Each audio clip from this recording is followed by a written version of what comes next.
2 o'clock in the morning. We were up early, at 1 o'clock I think we got up, and underway by 20 past 1 I think it was. Nearly forgot the power cord, had to get that undone in a hurry. And here we are, looking at the chart of Monterey Bay.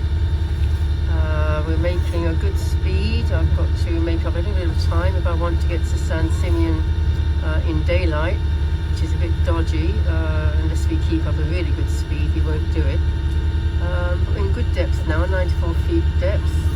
The tide is just coming up towards high water, and then we'll have the ebb with us, so that's fine. And I'm just going to go down and make a logbook entry for 2 o'clock in the morning. So there we go. We're leaving